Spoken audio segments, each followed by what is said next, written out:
नमस्कार, मी विलास बडे. न्यूज 18 लोकमतच्या मुलुख महाराष्ट्र सुपरफास्ट या बुलेटिनमध्ये आपल्या सगळ्यांचं स्वागत. पुढच्या अर्ध्या तासात आपण जाणून घेणार आहोत महाराष्ट्रातल्या गावगावची बेतम बातमी वेगवान स्वरूपात. 2.5 वर्षांचं सरकार पडल्यानंतर काही आमदार भेटून विकास कसा करणार असा प्रश्न विचारत होते. पण आपल्याला शिवसेना चालते तर भाजप का नको अशी भूमिका मी मांडल्याचं अजित पवार म्हणाले. अनेक आमदारांनी माझ्यावर विश्वास टाकला म्हणून मी हा निर्णय घेतला. माझ्यासाठी हा निर्णय घेतला नाही असं ते म्हणाले. अजित पवार नाशिक दौऱ्यावर असताना छगन भुजबळ येवला दौऱ्यावर होते. यावर त्यांना विचारलं असता लवकरच आचारसंहिता लागणार असून माझ्या मतदारसंघातली कामं पूर्ण करणं महत्त्वाचं आहे. अजितदादांना वाईट वाटत नाही, तुम्हाला का वाटतंय असा सवाल त्यांनी केला. पुण्यात उद्धव ठाकरेंनी घटनातज्ञ उल्हास बापट यांची भेट घेतली. बापट यांच्या निवासस्थानी ही भेट झाली. उल्हास बापटांकडून उद्धव ठाकरेंनी घटनात्मक बाबी समजून घेतल्याची माहिती मिळते. इंदापूर तालुक्यातल्या बावडा गावात हर्षवर्धन पाटील यांच्या समर्थकांनी इंदापूर तालुका विकास आघाडीची पहिली शाखा स्थापन केली. त्यामुळे इंदापुरात महायुतीत बिघाडी झाली आहे का अशा चर्चांना उधाण आलंय. मात्र या शाखा स्थापनेसंदर्भात मला कोणतीही कल्पना नव्हती. मी कार्यकर्त्यांसोबत चर्चा करणार असल्याची प्रतिक्रिया हर्षवर्धन पाटलांनी दिली. विधानसभा निवडणुकीत स्वाभिमानी शेतकरी संघटनेचे नेते राजू शेट्टी यांनी जालन्यातल्या घनसावंगी मतदारसंघातून विधानसभा निवडणूक लढवावी असा ठराव घेण्यात आला. जालन्यात स्वाभिमानी शेतकरी संघटनेच्या बैठकीत एकमतानं हा निर्णय घेण्यात आला. दिल्लीतल्या राजकारणात येत्या महिन्याभरात मोठ्या राजकीय उलथापालथी होणार आहे. देशाच्या राजकारणात मोठे फेरबदल होण्याची शक्यता शेकापचे नेते जयंत पाटील यांनी व्यक्त केली आहे. शरद पवार पंढरपूरच्या शेकापच्या अधिवेशनाला येणार होते, मात्र ऐनवेळी त्यांना दिल्लीला जावं लागल्यानं ते येऊ शकले नाहीत. त्यावेळी त्यांनी ही माहिती दिल्याचं पाटील म्हणाले. उद्योगमंत्री उदय सामंत यांच्या विधानसभा मतदारसंघावर भाजपनं दावा केला. रत्नागिरी जिल्ह्यातील 5 पैकी पारंपरिक 2 विधानसभा मतदारसंघ भाजपला मिळावेत. जिल्ह्यात एकही जागा न मिळाल्यास मैत्रीपूर्ण लढतीसाठी आमची तयारी आहे. तसंच गरज पडल्यास स्वतंत्र विधानसभा निवडणुकीसाठीही आम्ही तयार असल्याची भूमिका भाजपने घेतली. 15 ऑगस्टपर्यंत विधानसभेबाबत बैठका होतील आणि पहिली यादी लवकरात लवकर जाहीर होईल असं मंत्री उदय सामंत म्हणाले. सरकार येणार म्हणून काही लोकांच्या पोटात दुखतंय, मात्र नोव्हेंबरमध्ये महायुती सरकार महाराष्ट्रात असेल असा दावा सामंतांनी केला. विधानसभा निवडणुकीसाठी महायुतीनं मोर्चे बांधणी सुरू केली आहे. महायुतीच्या नेत्यांच्या आता विभागवार बैठका सुरू झाल्यात. कोकण विभागाच्या पार पडलेल्या बैठकीत 15 विधानसभा मतदारसंघांचं महायुतीच्या 3 प्रमुख पक्षांमध्ये जागा वाटप करण्यात आलं अशी माहिती न्यूज 18 लोकमतला वरिष्ठ सूत्रांनी दिली आहे. अहमदनगरच्या संगमनेरमध्ये राधाकृष्ण विखे पाटील यांच्या उपस्थितीत भाजप पदाधिकारी आणि कार्यकर्ता मेळावा बैठक पार पडली. यावेळी संगमनेर विधानसभा मतदारसंघातून सुजय विखे यांच्या उमेदवारीसाठी ठराव करण्यात आला. कार्यकर्त्यांच्या भावना पक्षश्रेष्ठींपर्यंत पोहोचू असं आश्वासन विखे पाटलांनी दिलं. सुजय विखे हे मोठ्यांचं लाडकं लेकरू आहे. त्यांचा छंद असेल तर पालकांनी तो पुरवला पाहिजे असा खोचक टोला बाळासाहेब थोरातांनी विखेंना लगावला. सुजय विखेने संगमनेरमधून निवडणूक लढवावी असा ठराव भाजपच्या बैठकीत झाला, त्यावर ते बोलत होते. अकोल्यात राष्ट्रवादी काँग्रेसचे आमदार अमोल मिटकरी यांच्यावर हल्ल्याचा प्रयत्न आणि गाडीची तोडफोड प्रकरणातील मुख्य आरोपी कर्णबाळा दुनबळे सह 21 जणांवर अकोला सिव्हिल लाईन पोलिसात गुन्हा दाखल करण्यात आला. या 21 आरोपींपैकी मनसेचे सरचिटणीस कर्णबाळा दुनबळे यांना अटकपूर्व जामिनाकरता अकोला जिल्हा सत्र न्यायालयात अर्ज दिला असून या अर्जावर न्यायालयात 7 ऑगस्टला सुनावणी होणार आहे. आमदार अमोल मिटकर यांच्या वाहनावरचा हल्ला प्रकरणी आरोपींच्या संख्येत वाढ झाली आहे. या प्रकरणात आणखी 9 आरोपींवर गुन्हा दाखल करण्यात आला आहे, तर 13 आरोपींच्या व्यतिरिक्त जिल्हाध्यक्ष राजेश काळे आणि नितीन गव्हाळे यांनाही आरोपी करण्यात आला असून दोघांना अटक करण्यात आली आहे. एका पक्षाचं सरकार येण्याचा काळ सध्या नाहीये. सिटिंग जागा त्या पक्षाकडे असाव्यात अशा चर्चा झाल्या. मात्र विद्यमान जागांची अदलाबदल होऊ शकते असं वक्तव्य अजित पवारांनी केलं. युवा नेतृत्वाला संधी देण्याचं काम आम्ही करू असं अजित पवार म्हणाले. मी नाव बदलून कधीही प्रवास केला नाही, मी वेषांतर करून दिल्लीत गेल्याचा आरोप खोटा आहे, असं उपमुख्यमंत्री अजित पवार म्हणाले. माझ्यावर आरोप करणाऱ्यांनी पुरावे द्यावेत. आरोप सिद्ध करता न आल्यास आरोप करणाऱ्यांनी राजकारणातून संन्यास घ्यावा, अशा शब्दात अजित पवारांनी संताप व्यक्त केलाय. तर वेषांतर केल्याचा आरोप सिद्ध झाल्यास राजकारण सोडेल, असंही अजित पवार म्हणाले. मुख्यमंत्री लाडकी बहीण योजनेवरून खासदार संजय राऊतांनी टीका केली आहे. निवडणुकीनंतर लाडक्या बहिणीला काहीही मिळणार नाही, 2 महिने पैसे देतील आणि नंतर पळून जातील, असा हल्लाबोल संजय राऊतांनी केला. भाजप शासित राज्यात लोकशाही राहिलेली नाही. महाराष्ट्रात जे सुरू आहे त्याचं दिल्लीत कंट्रोल आहे. सत्ताधाऱ्यांना घटनाबाह्य कामांचं व्यसन लागलंय, अशी घणाघाती टीका संजय राऊतांनी केली. हे गुंडगिरीला पोचणारं सरकार असून उद्या गुंडांकडून आमच्यावरही हल्ले होतील, असं विधान संजय राऊतांनी केलं. जरांगे पाटील यांची प्रत्येक आंदोलनात वेगळी भूमिका आहे. लोकसभा निवडणुकीत त्यांचं टार्गेट कोण होतं हे महाराष्ट्राला माहीत आहे, त्यामुळे नव्यानं त्यांची फूस लावायच्या भानगडीत पडू नये, असा टोला लक्ष्मण हाकेंनी लगावला. आम्ही आणि ओबीसी समाज कायदेशीर लढाई लढतोय. जरांगे यांच्या मागण्या बेकायदेशीर असल्याचं त्यांनी कुणाला चॅलेंज करू नये, असंही म्हणाले.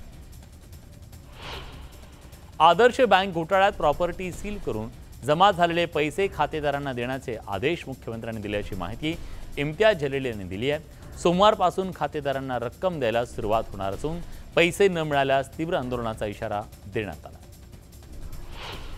पूजा खेडकर अटकेच्या भीतीनं दुबईला पळाल्याची चर्चा सुरू झाली आहे. अटकपूर्व जामीन फेटाळल्यानंतर दिल्लीत असलेली पूजा खेडकर दुबईला पळाल्याचा तपास यंत्रणांना संशय आहे. दिल्ली पोलिसांकडून पूजा खेडकरचा शोध सुरू आहे.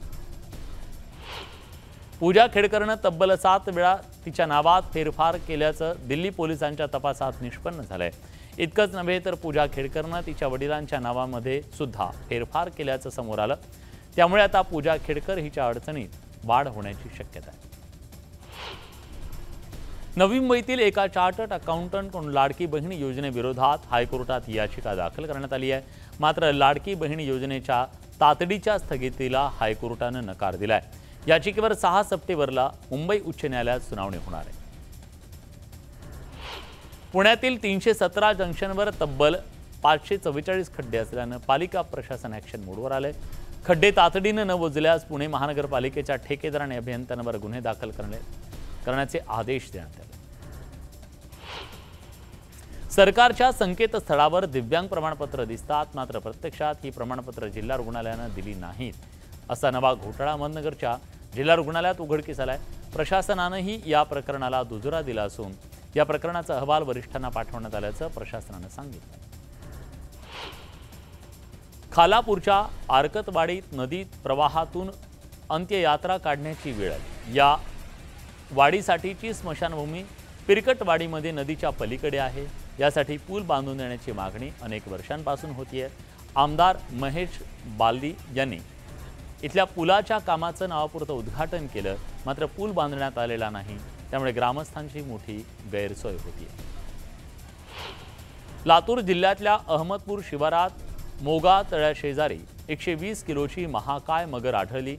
मगरीला पकडून वनविभागाच्या ताब्यात देण्यात आलं. इचलकरंजीत भटक्या कुत्र्यांनी महाविद्यालयीन विद्यार्थ्यांवर हल्ला केल्याचा प्रकार समोर आला. शहरातील अग्रेसर भवन परिसरात कुत्र्यांनी हल्ला करताच मुलानं 10 फुटावरून उडी मारली. यात हा विद्यार्थी जखमी झाल्याचं कळत आहे. दोडामार्ग तालुक्यातील तिलारी खोऱ्यातील हत्ती आता कळणे गावात येऊन शेतीचं नुकसान करतायत. कळणे गावात हत्ती गावात फिरत असून गावातील केळी, सुपारी, नारळाच्या बागांचं मोठं नुकसान करत आहेत. शहापूर सातोना मार्गावर हरिण आणि काळविटांचा मुक्त संचार दिसून येतोय. शेतावर जात असताना अनेकदा रस्ता ओलांडणारे प्राणी अचानक समोर येत असल्यानं अपघाताची शक्यता वर्तवली जाते. नवी मुंबईत जोरदार पावसानं हजेरी लावली. अनेक दिवसांच्या विश्रांतीनंतर झालेल्या पावसानं वातावरणात सुखद गारवा निर्माण झाला. पालघरमध्ये पुन्हा एकदा पावसानं दमदार हजेरी लावली आहे. बोईसर, नागझरी, डहाणू या भागात मुसळधार पाऊस झाला.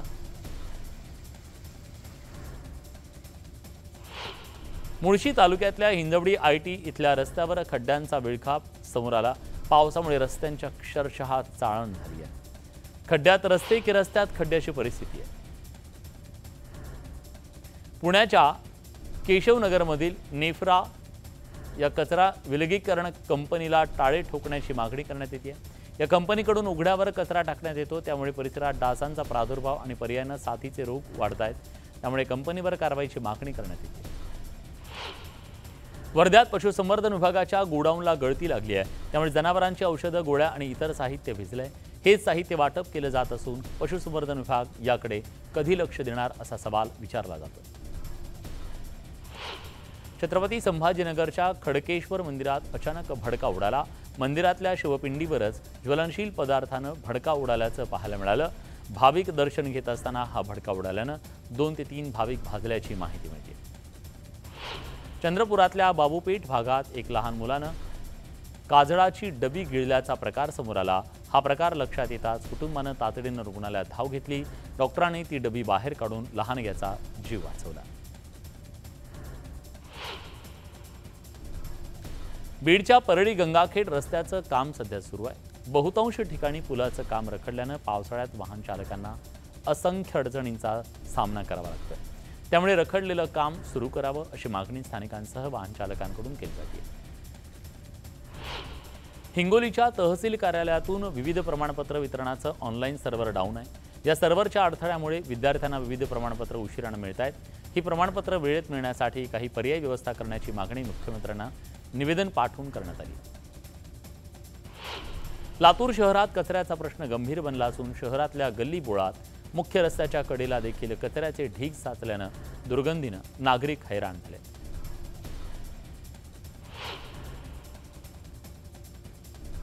यवतमाळ जिल्ह्यातील 2041 स्वस्त धान्य दुकानातील पॉस मशीन गेली 25 दिवस बंद आहे। त्यामुळे लाभार्थ्यांना धान्य मिळत नसून मोठ्या प्रमाणात रोष निर्माण होतो। पिंपरी चिंचवड आणि मावळला पाणीपुरवठा करणाऱ्या पवना धरणाचा पाणीसाठा 92% इतका झालाय। पावसाचा जोर वाढल्यानं पवना धरणातून विसर्ग वाढवण्यात आलाय। पवनाकाठच्या गावांना सतर्कतेचा इशारा देण्यात आलाय। गोंदियाच्या अर्जुनी मोरगाव तालुक्यातील किशोरी चिंचोली मार्गावर पर्यायी रस्ता पुन्हा एकदा वाहून गेला। यंदा दुसऱ्यांदा हा रस्ता वाहून गेलाय। गेल्या 3 महिन्यापासून मुख्य पुलाचं बांधकाम सुरू असून वाहतुकीसाठी पर्यायी रस्ता वापरला जात होता। आता हा पर्यायी रस्ताही वाहून गेल्यानं मार्ग बंद झालाय। विद्यार्थी आणि शेतकऱ्यांना त्याचा फटका बसतोय। डहाणूच्या गांगोडी शेणसरी रस्त्याची दयनीय अवस्था झाली असून गुडघाभर चिखलातून विद्यार्थी आणि नागरिकांना पायपीट करावी लागते। गांगोडी शेणसरी या 5 किलोमीटरच्या रस्त्यासाठी गेल्या वर्षी प्रधानमंत्री ग्राम सडक योजनेतून 4,48 लाख रुपयांचा निधी मंजूर करण्यात आला। मात्र ठेकेदारांना रस्त्याचं काम उशिराने सुरू केल्यानं पावसाळ्यात रस्त्याची दयनीय अवस्था झाली आहे। बुलढाण्याच्या खामगावात ठिकठिकाणी मोठे खड्डे पडले, त्यामुळे अपघातात वाढ होत असून त्याविरोधात एमआयएमनं जोरदार निदर्शनं केली। एमआयएमनं या खड्ड्यात बेशरमाची झाडं लावून नगरपालिकेचा निषेध केला। बीड जिल्ह्यात गेल्या आठवड्यात खरीप पिकांना पूरक असा पाऊस झाला। मात्र जिल्ह्यातील महत्त्वाचं माजलगाव धरण अजूनही मृत साठ्यात आहे। या धरणावर पाणीपुरवठा अवलंबून असल्यानं बीडकरांना पावसाची प्रतीक्षा आहे।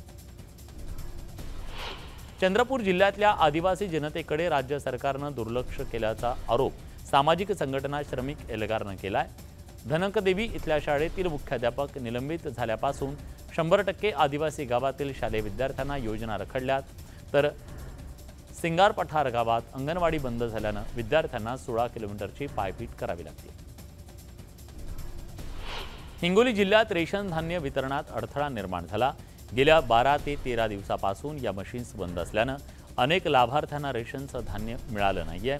दरम्यान आज तरी मशीन सुरू होतील आणि धान्य मिळेल या आशेनं अनेक नागरिकांनी केंद्रांवर गर्दी केली, मात्र आजही त्यांना धान्य मिळालं नाही।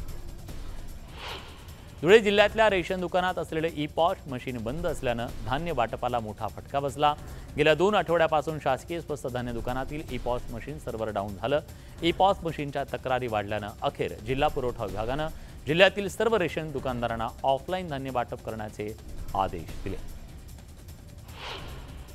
धाराशिवमध्ये ई पॉश मशीनचं सर्व्हर डाऊन झाल्यानं ऑनलाईन धान्य वितरणात अडचणी येत आहेत। धाराशिव जिल्ह्यातील 1,43,000 कुटुंबीय धान्य वितरणापासून वंचित राहिले। नागरिकांच्या तक्रारीनंतर ऑफलाईन पद्धतीनं धान्य वितरण करण्याचे आदेश देण्यात आले। जुन्नरच्या इंगळूण घाटात दरड कोसळल्याची घटना घडली आहे। त्यामुळे हा रस्ता वाहतुकीसाठी पूर्णपणे बंद झाला असून आंबे, हातवीज, पिंपरवाडी या गावांचा संपर्क तुटलाय। बीडच्या अंबाजोगाईमध्ये स्वाईन फ्लूने एकाचा मृत्यू झालाय। साकूडमध्ये हा रुग्ण सापडल्यानं आरोग्य विभागाकडून गावातील नागरिकांचं सर्वेक्षण करण्यात येत आहे। आरोग्य यंत्रणा सतर्क झाली आहे। श्रीरामपुरात पोलिसांसमोर अंगावर रॉकेल ओतून पती पत्नीनं आत्मदहनाचा प्रयत्न केल्याचं समोर आलं। 40 दिवसापासून बेपत्ता असलेल्या अल्पवयीन मुलीचा शोध न लागल्यानं संतप्त झालेल्या पती पत्नीनं हे पाऊल उचललं। 8 दिवसात मुलीचा तपास लावण्याचं आश्वासन देण्यात आलं। भाजपचे खासदार अनुराग ठाकूर यांनी राहुल गांधींविरोधात आक्षेपार्ह विधान केल्यानंतर काँग्रेस कार्यकर्ते आक्रमक झालेत। सिंधुदुर्गात जिल्हाधिकारी कार्यालयाच्या समोर काँग्रेस कार्यकर्त्यांनी जोरदार घोषणाबाजी करत अनुराग ठाकूर यांच्या प्रतिमेला जोडे मारून आंदोलन केलं। पीएम किसान योजनेपासून जळगावातील अनेक शेतकरी वंचित आहेत। या शेतकऱ्यांना योजनेचा लाभ मिळावा यासाठी भाजपच्या पदाधिकाऱ्यांनी जिल्हा अधीक्षक आणि कृषी अधिकाऱ्यांना घेराव घालत जाब विचारला। नवी मुंबईतील वाशी प्रभाग कार्यालयामध्ये मनसेनं झोपा काढो आंदोलन केलं। प्रभागात अनेक अडचणी असून अनेक वेळा पत्रव्यवहार करूनही कारवाई होत नसल्यानं हे आंदोलन करण्यात आलं। पाचोरा भडगाव तालुक्यात गेल्या महिनाभरापासून स्वस्त धान्य दुकानदाराकडून धान्य पुरवठा होत नाहीये। ऑनलाईन यंत्रणेत बिघाड झाल्यानं पुरवठा केला जात नव्हता। या विरोधात उपविभागीय अधिकाऱ्यांच्या कार्यालयासमोर ढोल बजाव आंदोलन करण्यात आलं। भाजपचे खासदार अनुराग ठाकूर यांनी राहुल गांधींची जात विचारून त्यांचा अपमान केल्याच्या निषेधार्थ काँग्रेस आक्रमक झाली आहे। लातूरच्या उदगीरमध्ये अनुराग ठाकूर यांच्या फोटोला जोडे मारून आंदोलन करण्यात आलं। हिंगोली शहरात भाजपचे नेते अनुराग ठाकूर यांच्या निषेधार्थ काँग्रेसनं आंदोलन केलं। खासदार ठाकूर यांच्या फोटोला जोडे मारून आंदोलन करण्यात आलं। पिंपरी चिंचवड शहरातील सांगवी पोलीस स्टेशनच्या हद्दीमध्ये बेकायदेशीररित्या वास्तव्य करणाऱ्या 4 बांगलादेशी घुसखोरांना पोलिसांनी अटक केली आहे। बनावट कागदपत्रांचा आधार घेत पासपोर्ट काढून ते राहत असल्याचं उघडकीस आलं।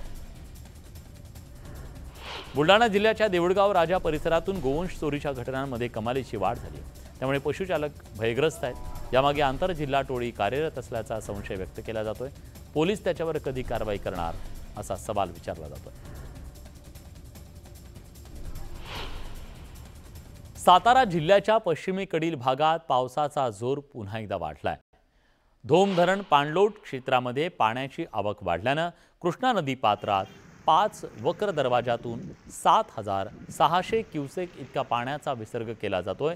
त्यामुळे वाई इथल्या कृष्णा नदी पात्रालगत असणारं प्रसिद्ध महागणपती मंदिर पाण्याखाली गेलंय, तिथं पाणी शिरलंय।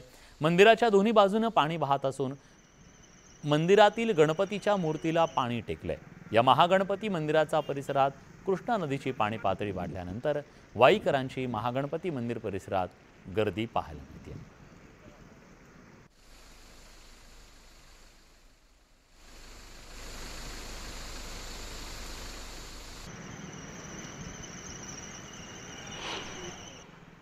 या सगळ्या बातम्यांसोबत बुलेटिनमध्ये आपण इथेच थांबतोय। ताज्या घडामोडींसाठी बघत रहा न्यूज 18 लोकमत।